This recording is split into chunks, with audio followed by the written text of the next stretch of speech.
Hello everyone, and just want to thank Tay Ling for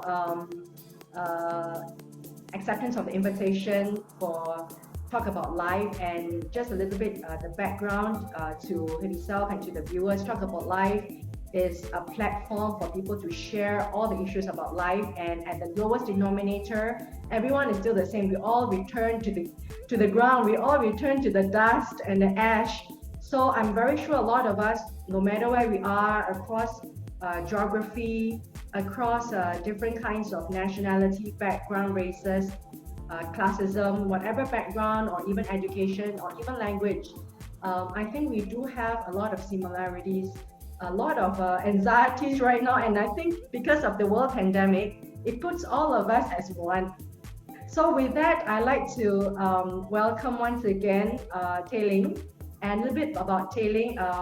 He's actually heading a company, a huge company with a lot of staff. And my topic for him is the pandemic crisis. How does he manage what is going through, or what has gone for the last 6 months? And it seems that from the World Health Organization, we may not even be at the midpoint of the whole pandemic. So I think we are actually probably at the 40%, according to World Health Organization, unless there's some miracle, unless there's a mercy from God that safety and normalcy is being restored. But it seems that from current affairs, from a lot of scientists, the word normalcy is going to be hard to grasp post-pandemic, in a post-pandemic world. So with that, Tay Ling, I want to ask yourself, you're in the company, you're being jolted out of the blue. Like the Prime Minister, like the President of the US, the 3 o'clock call. Are you the Commander-in-Chief? Are you ready for the 3 o'clock a.m. morning call, and to tell, to receive the news that, hey, this is happening. The world is going to be under lockdown, and the world is going to be changed. All your customers are going back. All your suppliers, your logistics, the whole marketplace is suddenly going to go like vanished. And you suddenly see the disintegration of the marketplace. And these pillars of economics that's holding the world economy is actually being disintegrated in front of our eyes, figuratively speaking. So with this in the backdrop, I'm very intrigued to hear Tay Ling, what had went on for the last 6 months. How have you handled it personally, mentally, emotionally, and also corporately? And we are focusing more on the corporate level, but not forgetting that your decision making comes from your personal experiences, your corporate experiences, past, now, and the future. So with that, Tay Ling, would you like to start off with telling a little bit with our viewers, the 3 a.m. call, like the President of the United States, when you received that? It wasn't 3 a.m. when it all happened, unfortunately. I think it was probably 11 p.m. when it all happened. I remember when all of these first started. So I'm currently based in Hong Kong, but I went back to Singapore during Chinese New Year.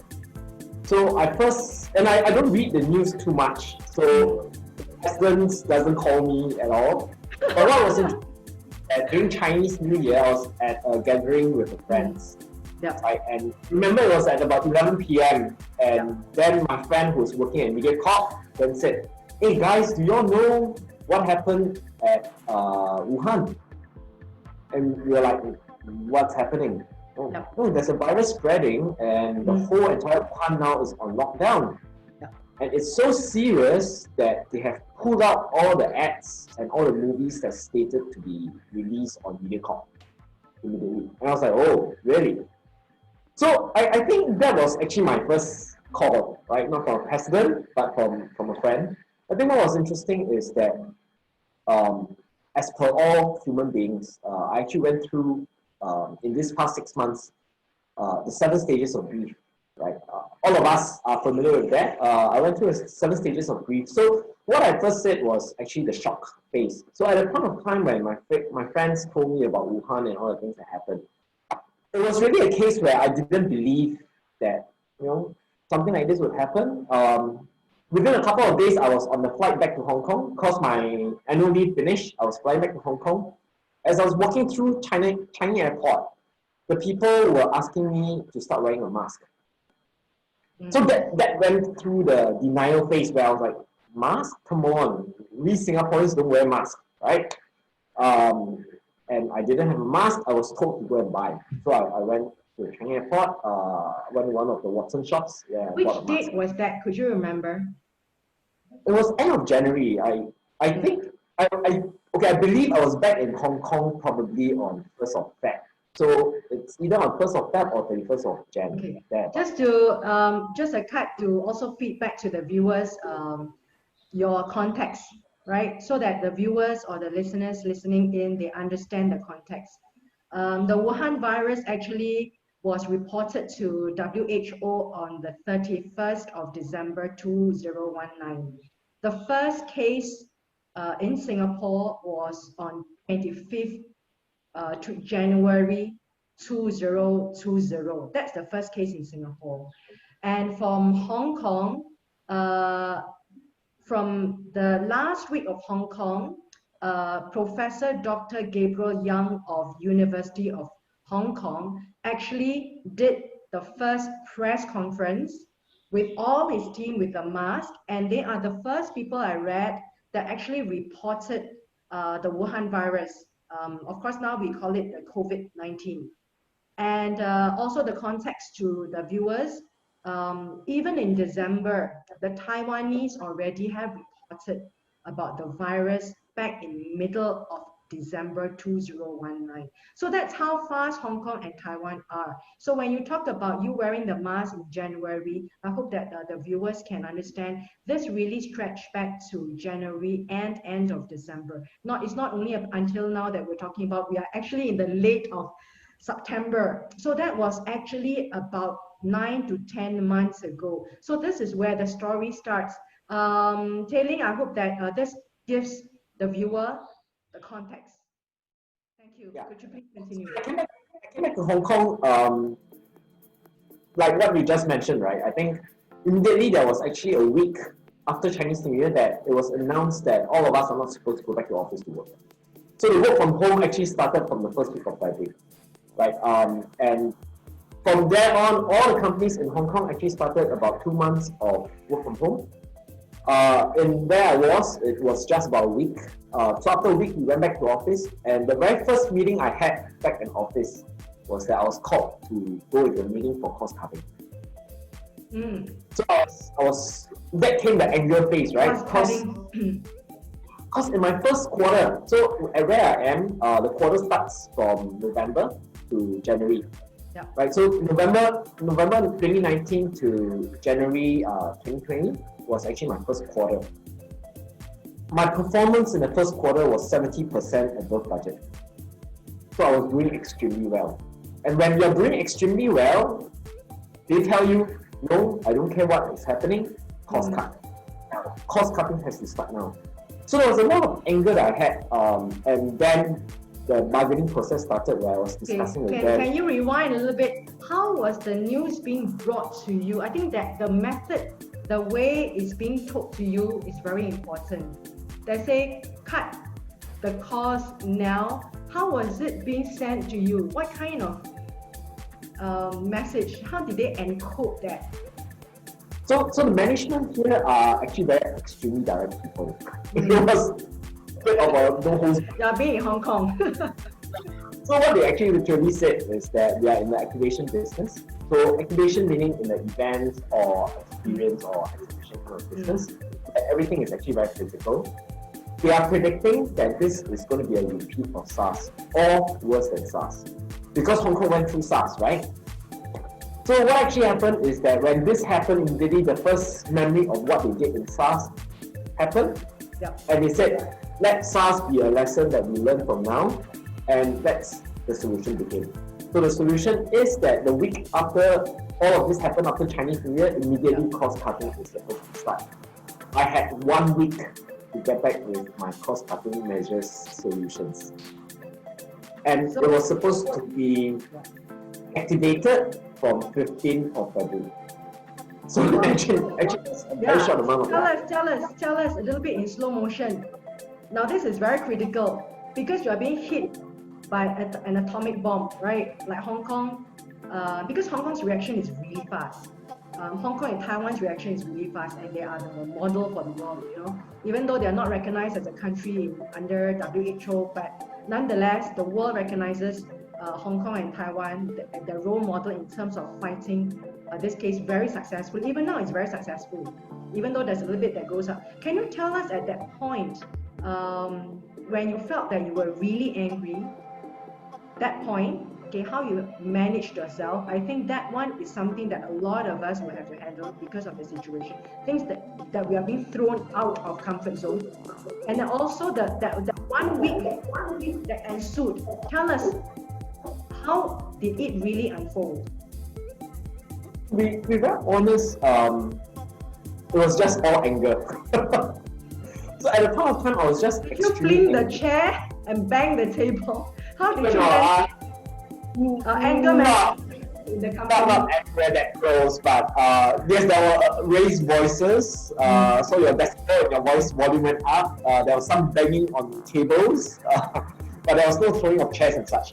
I think the key was that at the point of time, it was really a case where it was very 50-50. Right? It is when I say 50-50, it's really a case where there are people that saying that it's going to be gone in 1 or 2 months. There are people who are saying that it's going to be gone in a couple of years. There are people who are saying that it will never be gone. Yeah. Who is actually right? Actually, everybody is clueless. So when everybody is clueless, then the people that generally trust is then yourself, right? I trust myself because I've lived with myself for so many number of years. Yeah. So we start challenging everyone, right? You say 2 years, who are you to say 2 years? I say 2 months, it's you versus me. So a lot of it comes, I think then the skill of negotiations actually happen.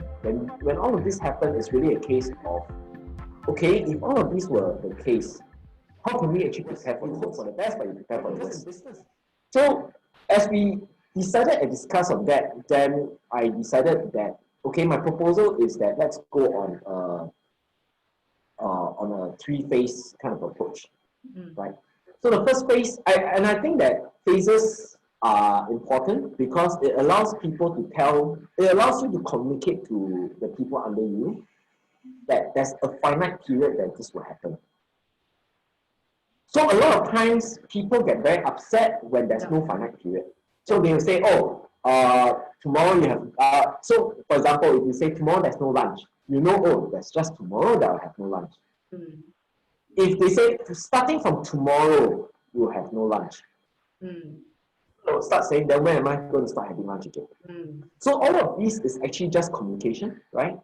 And it's so what I did, so what I did was actually set it down in terms of 3 months period. So every 3 months there's a certain course of action, and this course of action in that 3 months, whether our results get better or worse, nothing changes. After that 3 months, along the way, 1 month before the 3 months is up, that's where we start a review and we look at the current situation and we look at the future. Again, then it's all planned that, okay, if things become better, what happens next? If things don't become better, what happens next? So all of these were actually planned within that 1 week of time that I had. So the first phase started from 15th of February, right? It lasted until end of April. Second phase started in the first week of May. And the second phase... So now you're actually in phase 2. No, now I'm in phase 3. Oh, phase 3. That means you're coming out of that crisis mode. Yes. So at phase 2, my phase 2 was planned for 3 months, but I actually went through only 3 weeks of phase 2 because I felt that the situation was significantly more serious than it appears to be. Oh. So there were a lot of people that... Can you explain a little bit, description, with description, what is phase 1, what does it entail? and phase 2 and phase 3. What do they all entail in terms of your corporate changes, getting them ready? Yes. So phase 1 actually is cost-cutting measures in terms of no pay leave. Right? Phase 2 was supposed to be cost-cutting measures, enhanced no cost-cutting measures of no pay leave, with the middle management, which are people like me, having a bigger cut. That's phase 2. Then phase 3 restructuring. So are you so now you say that phase 2 you actually shorten it to 3 weeks because it seemed that it's very serious. So now that's why you need to go to phase 3, which is restructuring. Yes, so I'm done with phase 3. So right now I'm going through phase 3. I'm looking forward to the new financial year, and my team is actually quite okay at this point. Could you explain a little bit about phase 3 restructuring? So yeah, you must have gone through a lot of deep in-depth thought, and I thought that in this talk you could share with us, the audience, not only academically, because this is a real life case study. You know, you don't want to divulge confidentiality or the names is fine, but something that people can take with after viewing this interview chat with you, that yeah, restructuring can be painful, it must be swift, it must be fast. And restructuring, what spurred and started that thought was actually the people that I had. That was actually really what started the thought. There's a lot of news that I read. I think these are information that a lot of people actually have. Nike has gone through layoffs. Airbnb has gone through layoffs. Yeah. There's been companies that have closed down, right? There are some companies that's in Singapore that moved out of Singapore. A lot of people go through restructuring. Yeah. A lot of people don't talk about the pay cuts that we are currently facing, but we all know that it's happening. I think what I felt really critical, right, at that point of time is what is actually the right thing to do, right? If you talk about what's the right thing to do, then I look at it and I say, what is my priority? And when I look in terms of priority, I think it starts first from, it is important to first save the company. Because if I can save the company, I can save the jobs. Yes. But to save the company, it requires certain kind of people. So I need to start imagining, for the company, what's the new future? For the company to have the new future, what's the people that can fulfill and achieve the new future of sorts? Right? So that touches on good cost, bad cost, which I'll come back a little bit later. Right? But at this particular point, when I was looking at it, I looked at it and I say, okay, at that point I have about 30 people in my team. I can get all 30 people to go on massive pay cuts, massive no pay leaves. But that will also mean that when that happens, morale will be badly affected. They will hardly be interested in working. And then how can the company actually pivot and how can we win business? Because winning business then can secure the jobs. So there's an example that I just read yesterday actually, quite interesting, that there was a company that actually, the boss was a person who's hired 30 people, and the boss wanted to save all 30 people because the boss truly, really cared for the 30 people. By doing that, he tried to give the salary to all the 30 people. The company lasted 1.5 months, and it closed down. And all 30 people then lost their jobs. As compared to, all right, I can only save 5 people and go on a reduced revenue. I have to perhaps let 25 people go. And because I'm able to save these 5 people, these 5 people, the company will continue, and these 5 people will continue to bring food back to their home. So in this particular instance, is the company doing right or wrong? I think it's a very hard debate, right? So when I was going through all of that, that thought went through my head, and the key thing that went through first was that I know with 30 people, I will not be able to write through this. It's going to be difficult, and as a bigger team, it's very difficult to maneuver. You know, it's like shit. Right? A sampan can move like this, Yeah. a yacht go like that, and like that. Right? So by reducing team, that means that I can actually teach them new skills fast. I can actually pivot them fast. We can actually move along fast. And speed then will be able to allow us to shift. And then we can start doing business again. And then I can secure the jobs of those people. So I just decided then that if I can save a minority, I will save the maximum number of the minority that I can. I will give them a guarantee that their jobs are 100% secure. So that they can then, having that peace of mind, they can come back and continue and strive and fight hard in this pandemic world. Right? And I am very sorry for the rest of people that we have to let go because of restructuring.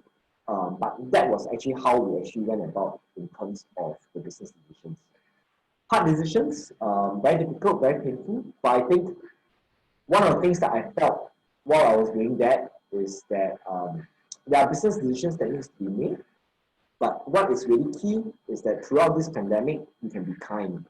Your choice of words, right? It doesn't mean that you are better than someone else or you're worse than somebody else. It just means that you are the right person for the job. So give now people the best. you are speaking on this very important topic that a lot of companies are going through. It's real. It's not an academic exercise or just a chat, but a lot of companies are going through. So I just want to ask you, out of the 30 people, the team, maybe you can tell us roughly what percentage actually you kept, if you don't want to be too specific. About 30%. 30% you kept. And how were the criteria of the other 70% that you thought they did not meet your criteria to be in that 30%? Actually, it was there's no science about it really. I think it's a balance between art and science.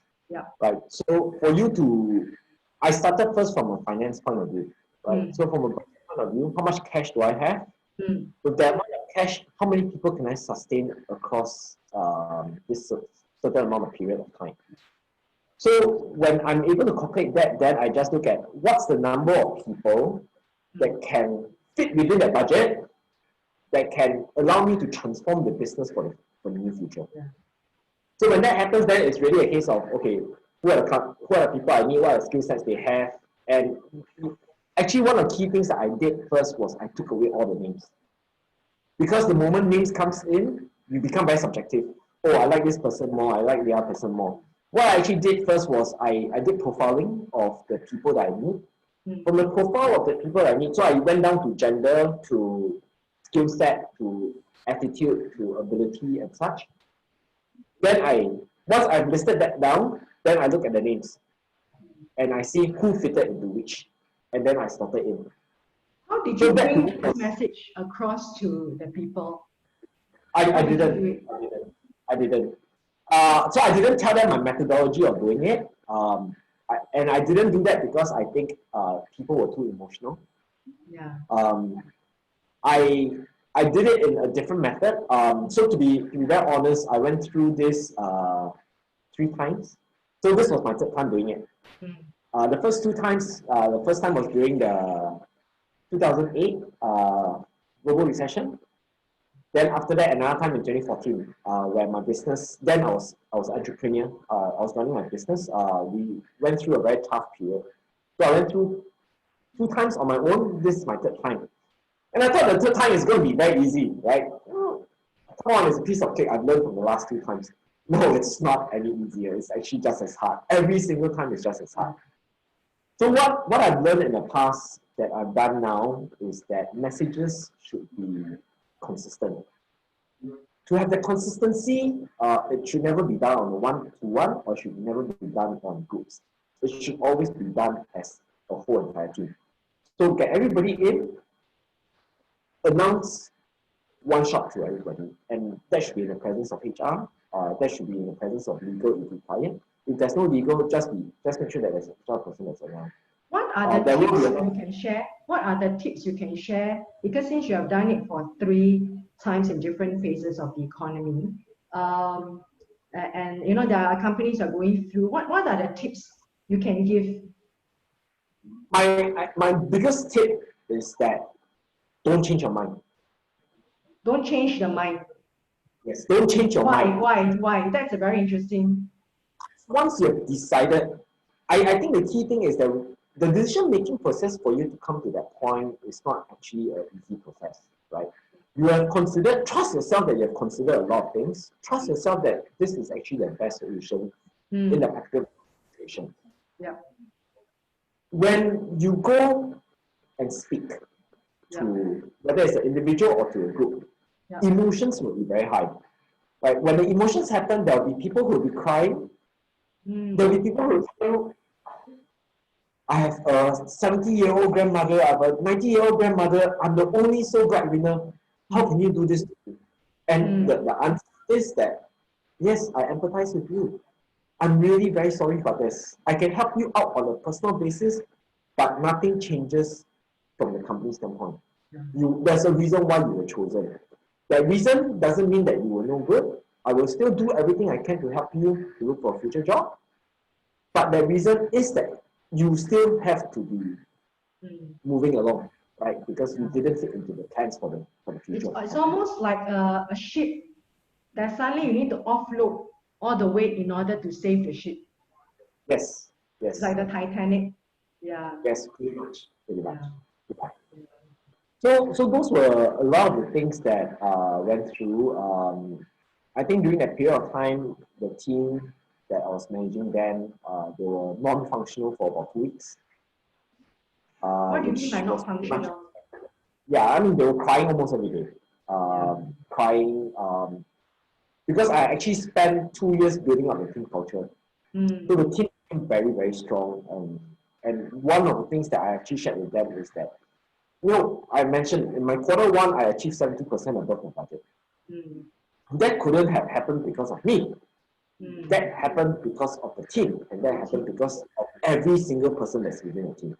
They actually worked together to achieve that. And you know, remember I went back to I spoke about my 7 stages of grief. That was when I was actually really very angry, because I have to painstakingly break up the team that I took 2 years to build.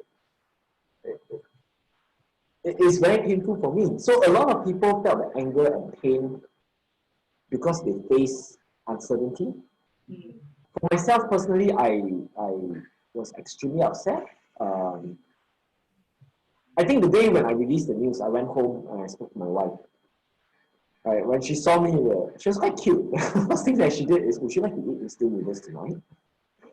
And I was like, yes, please. Because she knows that when I'm eating instant noodles, I'm actually extremely happy. It changes my mood. It makes me feel happier for the particular moment. So I ate, and while eating, I was tearing. And these were things that none of my teammates had ever seen. Right? Because they couldn't imagine the kind of pain that I went through as well. They recognized their own pain. So I think from that also, what I've realized and recognized also, and I would like to share, that a lot of us are employees, right? And as an employee, you might have the benefit and you might have the luck to be able to see how your boss is like as a real person. But as much as this real person is looking in front of you in a very stern manner and just, what's up? It can be done easily. Let's go ahead, right? But actually, maybe deep down, I mean, all of us are actually humans, and all of us have families, and all of us have the same feelings. You have no idea what they are going through at home alone. And do give them the benefit of the doubt. It is just as hard a decision for them as well as it is for you. Yeah. So those were one of the few things that I actually picked up from them. It's and does it these 3 occasions that you had to do what you had to do, is there any difference in these 3 occasions? I think across the 3 times, it's quite interesting actually, because after this happened, I was talking to some of my peers in the same industry. Naturally, it happened to them as well. Then I heard from them, how their bosses delivered some of the messages and such. When I heard it, I was like, oh, okay, that was the mistake I did in the first time I did it. Oh, that was the mistake I did in the second time I did it. Then I was sharing with them, and I think it becomes life lessons that you can learn. I think the key So could thing you is explain what were these two mistakes so that our viewers can also learn what not to do? like what I shared right earlier. The first mistake that I've learned the first time I did it was that I did it on a one-on-one basis. Oh, I see. Do not do it on a one-on-one. Never do it on one-on-one. Okay. Right? Because the moment you speak on a one-on-one, your messaging is interpreted differently for different people. So I could be telling person A, right? This is what the company is going through, and because of this, how the company is going through, therefore, this happens. I'm sorry about it. To person B, right? Because along the way, as you're delivering a message, the person interrupted. Then you change. Yeah, so just to explain a little bit more, we tried option A, option B, option C. Yeah. And therefore, this happened. The interpretation then becomes totally different. And because the interpretation is different, candidate A and candidate B will talk to each other as well. And they'll say, why you didn't tell me this? Because I could have done something else. And so all of that then starts creating complications, which is unnecessary. Right? The second time that it happened was when I actually was too empathetic. So somebody actually was crying, telling me, I've worked here for so many years, right? Why didn't you consider options for me? Like I could go on a no-pay leave for a couple of months. Why was that option not even given to me? Yeah. And I was very firm. I said no. When I had to do a second candidate, the person told me, oh, okay, maybe we can negotiate a bit and we start a bit later. And I was thinking, it's just a couple of days. Why not? Yeah. Again, then there's inconsistency because candidate A is effective tomorrow, candidate B is effective 1 week later. Why is there a difference between the two? It becomes a problem because again, they'll talk. So these are very simple things that I've learned. Right? Yeah. So when I did it this time round, the third round, I involved HR. So I got HR to sit beside me as I announced. I make sure that it's a group. And you also have your legal team. Yeah. So was it easier? I've learned some things because of HR. I know that some questions it's okay to tell them I'll check and I'll get back to you. Whereas in the past, I always felt that it's necessary for me to actually give you an immediate answer. But what HR actually taught me is that there are some things that it's okay, it's fine, let's check with whether in Singapore it's Ministry of Manpower, in Hong Kong it's Labour Department. Right, let's check with Labour Department, we'll get the answers for you and then we'll review and share the answers with you. You don't actually have to give the immediate answer. Sense. So these were things that I've learned and picked up every single time. Yeah. I hope you don't do it the fourth time. Or the fourth time, you your opportunity. Yeah, I hope so too. It's not fun to do it so many times. Yeah, it's and one personal question. As a leader of a group, a leader of a company, you want to be seen as a good person, right? There's always a dilemma, like being seen as the good guy and not being the hated person.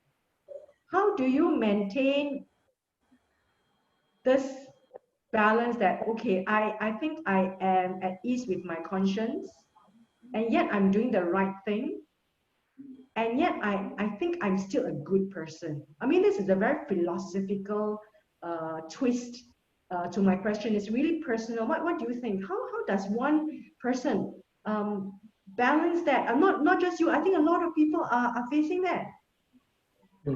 I think a lot of us seek to be accepted by people. So if we understand Maslow's hierarchy of needs, right? It's really a case you want to be accepted by a community of people and so right? I think personally how I feel is that when you're in a leadership position, the key is that leadership is not about being in charge. Right? to me, leadership is about the people in your charge, under your charge. So to me, I think one of the key things about leadership is about empathy, right? You need to be able to empathize with the people. But while being able to empathize with the people, you need to be able to draw that balance between achieving results and caring for people. That I think is actually something that's very important. So a lot of times, I actually push my team very hard across the work that we do. But pushing them hard doesn't mean that you have to be abusive. Like you don't have to scold them and say, I don't understand why the hell you're doing this, right? You don't have to do that. You can say, oh, right, I see that you are not actually really understanding this. Let's sit down together. Is there something that I can do to teach you, get you that better? That to me is leadership, right? And is necessarily good or bad? I think it depends on how you define it, right? There are some people who say that, oh, good means that, oh, you're doing a good job, don't worry about it. But does me telling you that you're done wrong and I'm happy to guide you through means that I'm bad? Not necessarily as well. So I think that's really what you get it. So now let's go back to your phase one. So you went through phase one, and because this phase one actually just occurred to you and say that, hey, cost-cutting measure starts now. That's at the end of January. So your first phase actually was the 15th of February started, right? 15th of February that ended in April. I thought that's probably the whole world. Hong Kong is the first one that puts everyone in isolation. And that's why they're successful. They're really fast. You know, Hong Kong is a very fast society. Everybody talks fast, they think fast, they react fast, they walk fast, they do things. The reaction time or the turnover time, you know, I think it's just incredible, you know. So in your first phase, you know, you're given this little bit of time that from the 15th of February, you need to go into this corporate lockdown, right? I call it the corporate lockdown. How did you prepare yourself and your team for this? Is something that is so unforeseeable and unimaginable, and nobody knows actually what is actually phase one, because you're not into it yet. So how did you go through that concept and then executing it and then have that buy-in? So to be very honest, you know, just now I was talking about my 7 stages of grief, right? Yeah. So I stopped at the point where I was bargaining with the corporate side in terms of how much we should go in terms of negotiation. Right? I was bargaining a lot. Then I actually went to depression stage. So when I say depression stage, it's really a case where in a very short amount of time, and you're right, Hong Kong people are really fast. In the space of about a month, I had about 90% of my events cancelled in the space of a month, right? So one after another, every single week, I was tired of reporting to management what are the events cancelled, because every single week, the list just keeps going on and on and on and longer. And I think what really got me, that snapped me out of that was when I was talking to a friend in Singapore. So I actually called a friend up, and he's a peer in the industry as well. So I called him and we were chatting, and he was telling me about how the situation was like in Singapore. And to my surprise, the situation was what? Could you repeat? How the situation was like in Singapore for him. Okay, so what did he say? And to my surprise, his cost cutting started from 1st of February. Oh. Even before mine. Even before you. And his percentage was double my percentage. Wow. So it snapped me all of a sudden that, oh, you're not in the worst state. I'm not in my worst state, and there's actually another company in Singapore which I trust so much because of the government and such, that I felt all of a sudden this is something that I need to snap out of my unhappiness and start looking to the forward. And I need to start changing. So that actually snapped me. Right? I remember that conversation happened in the first week of March. So when I spoke to him, when all of that happened, I was like, okay, that got me to start thinking, I think I'm now trusting my management team, because my management team actually had the foresight to say, this is how we do. And they decided not a very drastic action because they think that it's the long run. So they are already doing what's and they have faced SARS before. Yes, so they're actually being very wise.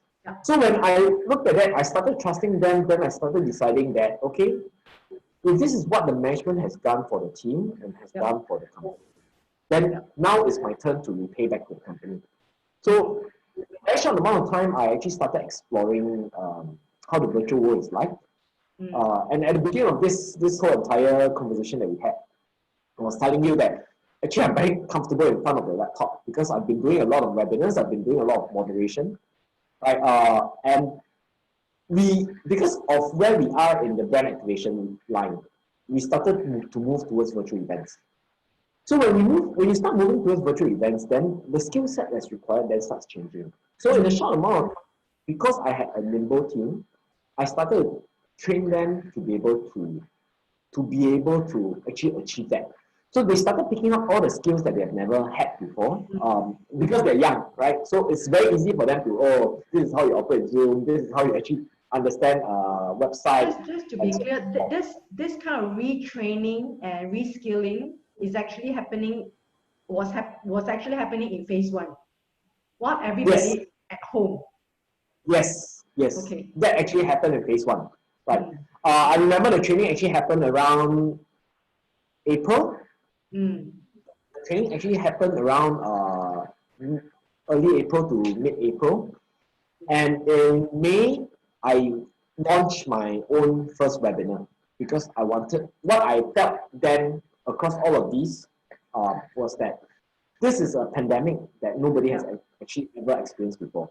So wait, okay, so now just to excavate your discussion, and during this phase is the first is so different from the first two crises that you went through.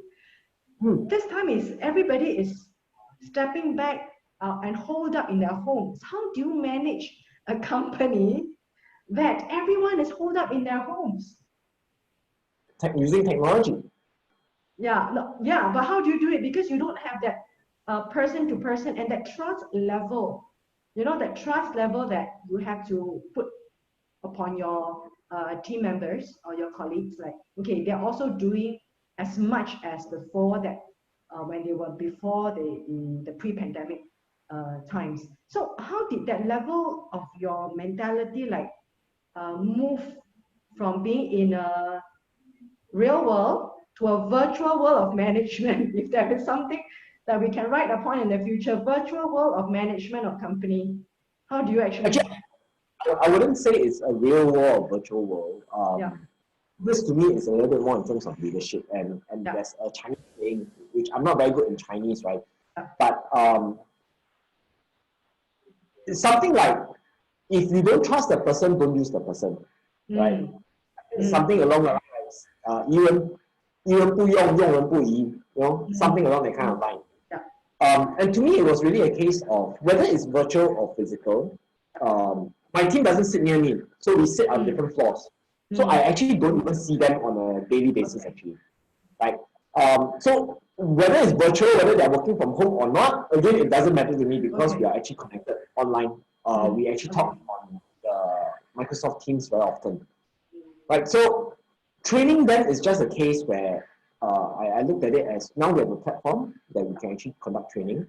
The platform that we conduct training then is a case where if you're available, you attend. If you're not available, then I'll record and you watch.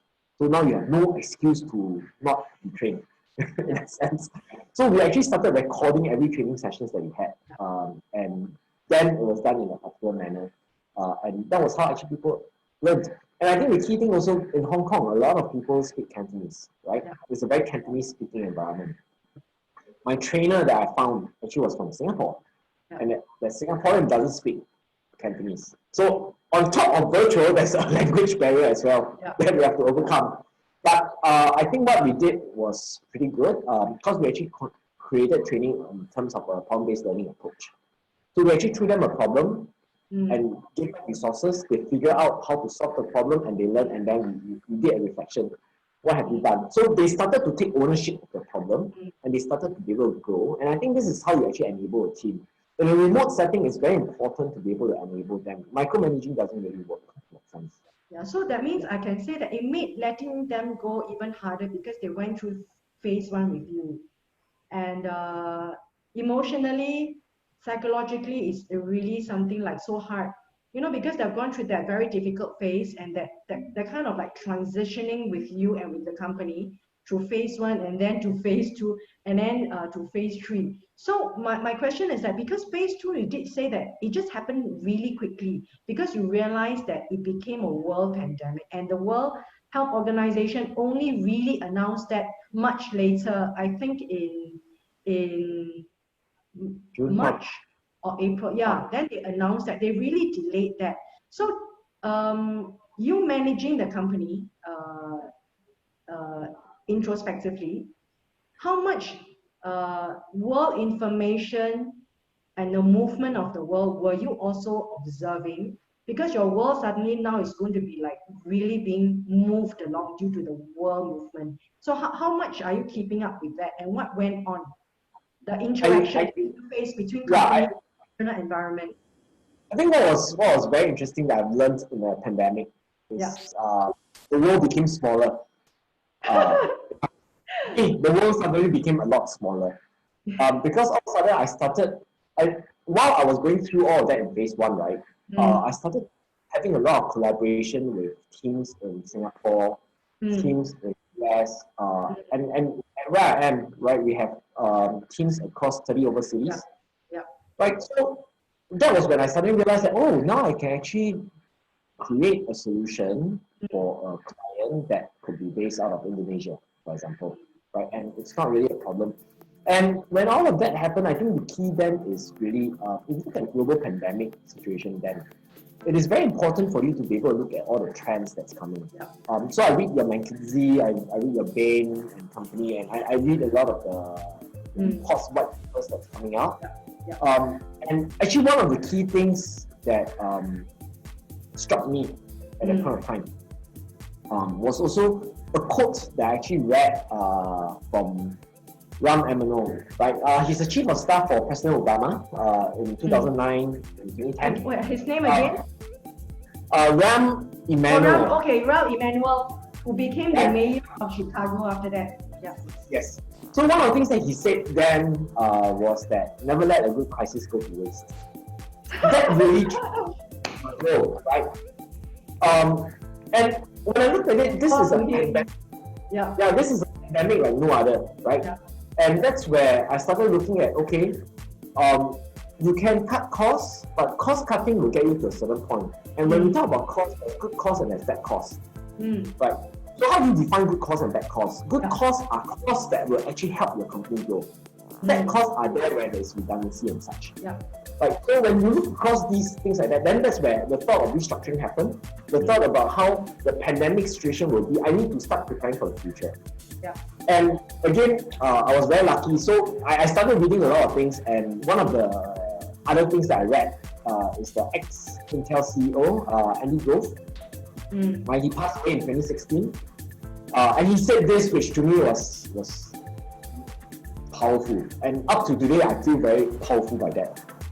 One of the things that he said is, bad companies are destroyed by a crisis. Which we have seen. There's a lot of companies now that's destroyed by a crisis. Good companies survive a crisis. Right? Which, I think we are surviving. And he says, great companies are defined by a crisis. Defined by the crisis. So when I looked at that, then I started understanding that, it means that we actually really need to prepare for the future, because this is going to be something that's going to be long term, right? And one of the things that I think went really well for my team in phase two that we're going through is a case where we started targeting clients that we never had before. We started opening verticals that we never had before. We are in brand activation, we're in events, we're in exhibition kind of zone. All of a sudden, we were doing digital transformation needs analysis for consultancy for clients. And it's never something that's part of our wheelhouse that we're able to do, right? But we're now able to do because we are now able, because of how and what we have learned in terms of digital, we're now able to consult for NGOs. How do they transform? Because these are tools and platforms that they can, at a certain kind of cost, that they can actually adopt And they can start understanding, is this an infrastructure problem? Is this a training problem? Or is this a needs problem? Or is this a solutions problem? Or is this a talents problem? So, because my team and myself, I'm engineer by training, then it's very easy for me to start segmenting, okay, this is what we can actually look at, and this is how we can actually solve the problem for them. And this now all of a sudden becomes a new revenue stream for us. And these were all the things that we have never done before. Right, so when we were doing that, then that was where we started to try to move up the value chain. Right, so when we move up the value, so this is where I want to ask you about pivoting. You know, because now this is the word, the mantra for a lot of companies now, pivot, and I think you have successfully pivoted your company from here to here. So actually, this pivoting, right, is led by you, because you suddenly have this new vision, right? You know, you have this vision, this is what we can do, So tell us and describe a little bit more and focus us a little bit more in terms of describing it, your pivoting thoughts, and then your pivoting actions that followed. Wow. I think my pivoting thoughts were very great and very messy. You read a lot of thoughts by the writers, the management. Yeah, correct. So I think what actually got me to start thinking really was a case of it all started by how can I get more revenue, because there's only a limit how much you can cost cut, right? To be able to survive and to do well, you must get back your revenue. So to be able to get the revenue, you need to start looking at, okay, if get revenue from this particular area, how else can I get revenue, right? So what actually inspired me was I can't remember the hotel, but it was a hotel that's based out of America. So they started their pivot strategy as early as February. So I happened to read about it. Yes. What it did is that when they realized that this is going to happen, they started a loyalty program and they started home delivery service for the F&B. Home delivery. Right. Then after that, I read that another hotel started to pivot and change, where they turned the hotel rooms, because nobody's using it and they figured that nobody's going to do staycation. They figured that, okay, not everyone's house is ideal for work from home. Why don't I turn it into an individual cubicle that people can rent and use as an office? Right. So these were things that I started looking at. Oh, the first level of pivoting that you can do is that I can look at the internal resource that I have. From the internal resource, how can I generate new revenue stream? So that to me is the first level of pivoting, which I think in the events and experiential industry, that's what all of us are doing, where all of us are starting doing a lot of virtual events, right? There's a lot of broadcasting, you're using Zoom, you're doing webinars and so on and so forth. So that to me is the first level of pivoting, is actually something that I'm currently working on. So the second level of pivoting is how can you create new business verticals that can tap into a blue ocean kind of strategy that you're looking at sometimes. So I actually started analyzing the whole entire company's strength and weakness, bearing in mind the culture that they have, the appetite for risk and so on and so forth. And on my own accord, I actually wrote an entire long proposal and then I presented to management. So when I was doing it, a couple of my friends were like, "Oh, you're just an employee. Why do you want to do that?" Right? And to me, it doesn't matter whether I'm an employee or not. I think what matters is that it's creating a win-win partnership. Right? I believe that as employment, you're there, you invest in the company also invests in you.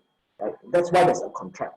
So while that is happening, then when the company is going through certain difficulties, the responsibility is not just the company's management to do something about it. It's also a responsibility.